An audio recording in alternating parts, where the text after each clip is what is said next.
ओं सर्वमंगलमंगल्ये शिवे सर्वार्थसाधिके शरण्ये त्र्यंबके गौरी नारायणी नमस्तुते सृष्टि स्थिति विनाशानं शक्तिभूते सनातनी गुणाश्रय गुणमये नारायणी नमस्तुते। जय बड़ मायर जय, जय महादेवी महामायर जय। प्रत्येकेर जीवन सुंदर और आनंदमय होक, प्रत्येके सुखे खुशिते शांतिते एवं दूधे भाते थाकुन। श्री श्री पद्मावती मा एवं बड़ मायेर निकट এই প্রার্থনা করি। আপনারা দেখছেন জ্যোতিষ আচার্য পরিতোষদের এই জ্যোতিষ চ্যানেল, যেখানে শুধুমাত্র গোচর সম্পর্কে অবহিত করা হয় বা আলোচনা করা হয়। গোচর ব্যাপারটা এরকমই যে বর্তমান সময়ে যে যে গ্রহ যে যেভাবে অবস্থান করছে, আপনার গ্রহ সাপেক্ষে সেই গ্রহ কী ধরনের ফল দান করবে তা নিয়েই কিন্তু আমার আলোচনা। কিন্তু অনেকে ব্যাপারটাকে জেনে বুঝে বা বাইপাস করে দিয়ে আমার তো কই কিছু হলো না যারা বলেন, তারা কেন বলেন? তাদের বুদ্ধিতে কি এটুকু ঢোকে না যে তাদের জন্মকুণ্ডলীটা হচ্ছে প্রধান। সেই জন্মকুণ্ডলিতে দেখতে হবে গ্রহগণের অবস্থা, মহাদশান্তর্দশা। সেখানে মহাদশান্তর্দশা যা বলছে সেটা যদি এর সঙ্গে মিলে যায় পেয়ে যাবেন। কিছুদিন পরে যদি মেলে তাহলে কিছুদিন পরে পাবেন, যাদের মিলে চলেছে তারা পেয়ে যাবেন। কেউ কেউ বলছেন যে দেখি আপনি তো ভালো ভালো কথা বললেন, এগুলো মেলে কি না। দেখুন, আপনার জন্মকুণ্ডলী কিন্তু আমি বিচার করিনি। বারবার বলছি, কারোর পার্সোনাল জন্মকুণ্ডলী এখানে বিচার করে বলা হয় না। বর্তমানের গ্রহগণ যে জায়গায় আছে, আপনার গ্রহ কি সেই জায়গায় আছে? আপনি বলুন দেখিনি। আপনার মহাদশান্তরদশা কী চলছে সে সম্বন্ধে কি এখানে আলোচনা করা হয় না? তাহলে এত সব সত্য কথাগুলো, শিক্ষার ব্যাপারগুলো যদি আমি আপনাদের কাছে তুলে ধরি, সেই ব্যাপার থেকে কেন আপনারা সরে যান?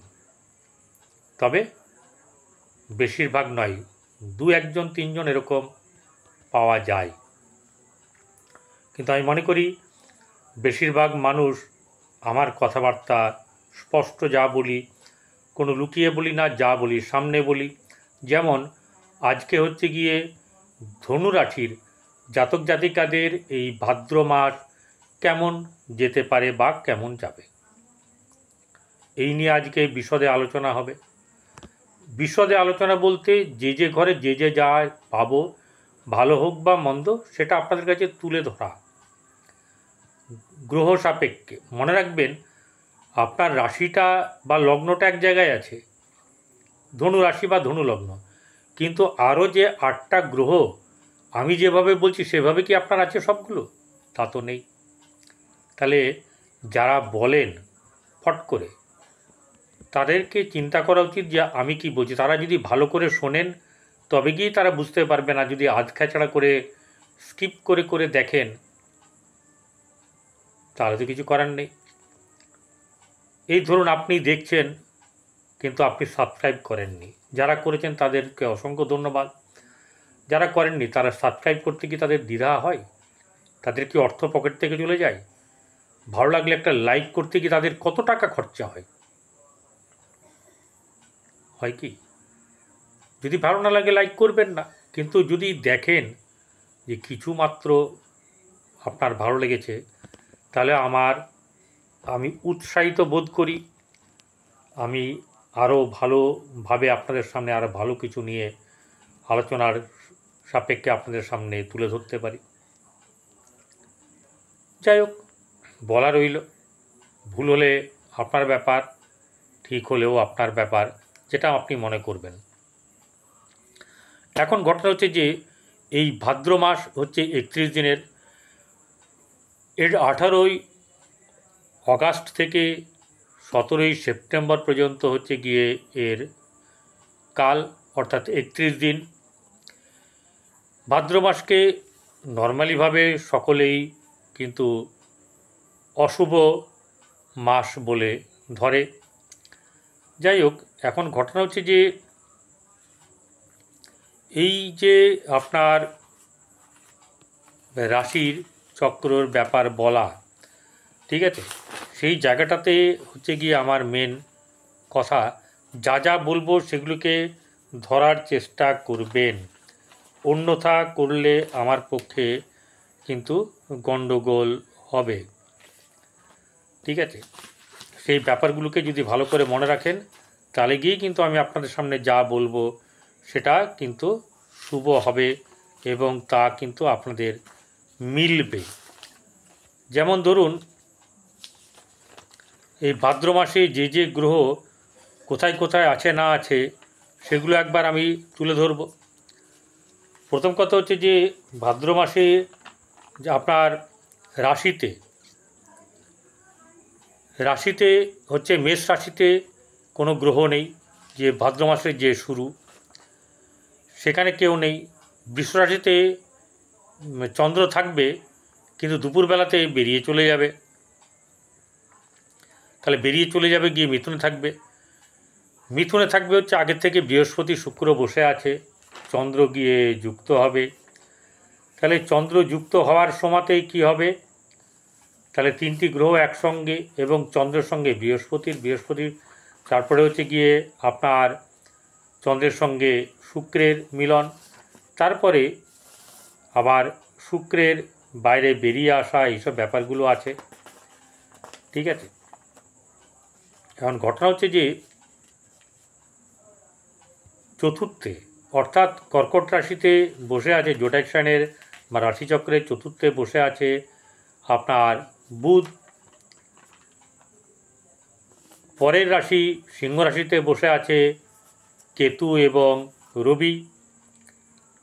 ঠিক আছে, এই কেতু রবির পরে যেটা আছে সেটা হচ্ছে গিয়ে মঙ্গল কন্যা রাশিতে বসে আছে।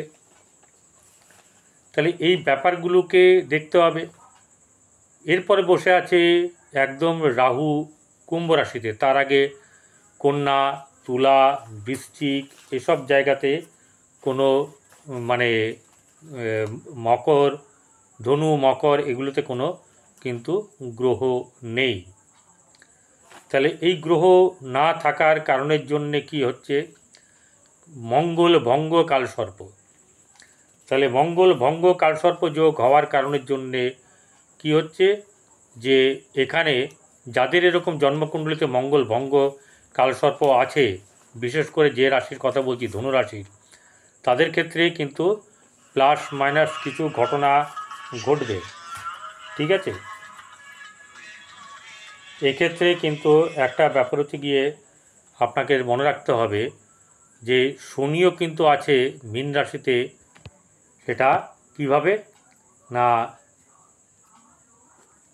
আপনার বক্রি অবস্থায়। এরপরে হচ্ছে গিয়ে মঙ্গল 13 তারিখে সিংহ থেকে এই কন্যা থেকে চলে আসবে তুলা রাশিতে। শুক্র আজকে 20 তারিখ রাত্রি 1:20 চলে আসবে হচ্ছে গিয়ে আপনার কর্কটে। আর তারপরে হচ্ছে গিয়ে বুধ 30 অগাস্ট চলে আসবে হচ্ছে গিয়ে সিংহ রাশিতে। এই হচ্ছে গিয়ে পথ। এরপরে যে ব্যাপারটা হচ্ছে গিয়ে সেটা হচ্ছে যে এই ধনুরাশি জাতক জাতিকাদের কেমন যাবে বলতে আমরা দেখব যে ধনুরাশির সাপেক্ষে কোন গ্রহ কোথায় বসে আছে, তাহলে সহজ হয়ে যাবে। ধনুরাশিতে কেউ নেই, দ্বিতীয় কেউ নেই, তৃতীয় রাহু, চতুর্থে শনি, পঞ্চম ষষ্ঠ ফাঁকা, সপ্তমে বৃহস্পতি চন্দ্র শুক্র, অষ্টমে বুধ, নবমে রবি কেতু মানে ভাগ্যস্থানে এবং কর্মস্থানে মঙ্গল। এই হচ্ছে ভাদ্র মাসে আপনার রাশি থেকে যে গ্রহগুলো যেভাবে অবস্থান করছে সেই অবস্থান বলা হলো। ধনুরাশির জাতক জাতিকাদের বর্তমান সময়ে আপনাদের যেটা হচ্ছে যে একে মঙ্গল ভঙ্গ কালসর্প, সেটা কিছুদিন থাকবে, চন্দ্র বেরিয়ে এলে থাকবে না আর। এরপর হচ্ছে শনির 7.5 এই যেটা ঢাইয়া, সেই ব্যাপারটা কিন্তু আছে। কিন্তু একটা কথা বলি, এটুকু বিশ্বাস রাখবেন, আমি যেরকম বলছি সেরকম যদি চলেন, এই ঢাইয়ার কোনো প্রভাব আপনাদের মধ্যে সেরকমভাবে পড়বে না। কারণ দেবগুরু বৃহস্পতির দৃষ্টি আপনার রাশির ওপরে বা লগ্নের ওপরে দিয়ে আছে, তাহলে সেই কারণের জন্য কি হবে, এখানে কিন্তু অতটা আপনার কোনো রকম ধরনের অশুভ প্রভাব আসবে না। এবারে ধনুরাশি জাতক জাতিকাদের শারীরিক দিক ঠিক থাকবে, এনার্জেটিক থাকবে, এরা পাওয়ার তার মধ্যে সবসময় থাকবে, সে পাওয়ার ক্রিয়েট করার মতন তার ক্ষমতা থাকবে। এই সময়তে তার অনেক কিছু শুভত্ব রয়েছে। দেখুন, রাশিপতি সপ্তমে বসে আছে এবং রাশিকে দৃষ্টি দিচ্ছে। শুক্র দৃষ্টি দিচ্ছিল, শুক্র আজ থেকে অর্থাৎ 20 তারিখ থেকে দৃষ্টি দেবে না, 20 তারিখের পর মানে 21 তারিখ থেকে দৃষ্টি দেবে না। আজকে রাত্রে 1:20 সে চলে যাবে, রাশি বদল করবে। তাহলে বৃহস্পতি এখানে নিজের ঘরে নিজেকে দৃষ্টি দেওয়াতে কি হবে, তার যে অমৃতসম দৃষ্টি, সেখানে শনির দৃষ্টি আছে, মঙ্গলের দৃষ্টি আছে বর্তমানে, পরে মঙ্গলের দৃষ্টি থাকবে না 13 তারিখ থেকে। এবং সবচেয়ে বড় কথা হচ্ছে যে নিজের ঘরে স্বক্ষেত্রে যদি মানে দৃষ্টি দেয় কোনো গ্রহ, তাহলে তার শুভত্ব অনেক গুণ বেড়ে যায়। তাই একটা কথা বলবো, যাদের বৃহস্পতি আপনার এই রাশি ধনুরাশির যে মানে লগ্ন বা রাশির অধিপতি গ্রহ বৃহস্পতি যদি শুভ জায়গায় বসে থাকে, তাহলে শুভ ফলদায়ক অবশ্যই করে হবে এবং অনেকটাই আপনার এক্সপেকটেশনের বাইরে কিন্তু আপনার লাভবান হওয়ার যোগ থাকবে। ঠিক আছে, এইবারে আর যেটা হচ্ছে গিয়ে দ্বিতীয় জায়গা ধনভাবে বুধ দৃষ্টি দিয়ে আছে, পরে শুক্র আসাতে এখানে কি হবে, আপনার ধনভাবে আপনার মানে দৃষ্টি দেওয়াতে কি হবে, আর্থিক দিক থেকে সমৃদ্ধশালী হবেন। আমি এখানে মানে ওই লাখপতি, কোটিপতি, আরবপতি এসব ব্যাপার বলবো না। ঠিক আছে, কোনো কোনো জায়গায় বলছে যে ভয়ানক নাকি রোজগার হবে, রোজগারটা আবার ভয়ানক। ঠিক আছে, যাই হোক, যে যেরকম পারে বলে। এখন ঘটনা হচ্ছে যে আপনার কিন্তু আর্থিক দিক থেকে আপনার সমৃদ্ধশালী হবেন বা সমৃদ্ধি হবে, যার যেরকম জন্মকুণ্ডলিতে যেভাবে বৃহস্পতি আছে সেইভাবে হবে।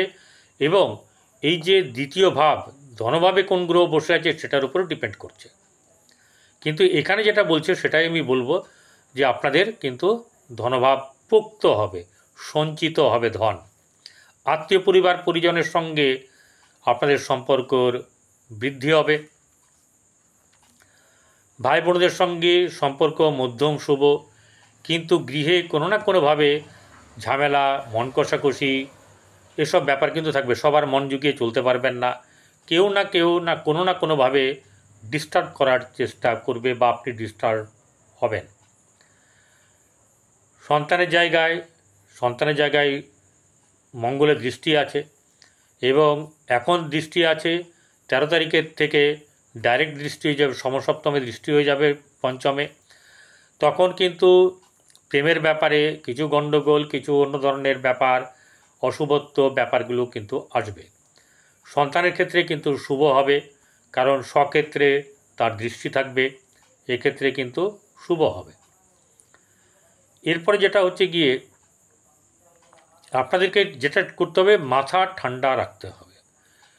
গৃহে আপনাদের মানে বাস্তুতে কিন্তু একটু গণ্ডগোল হবে।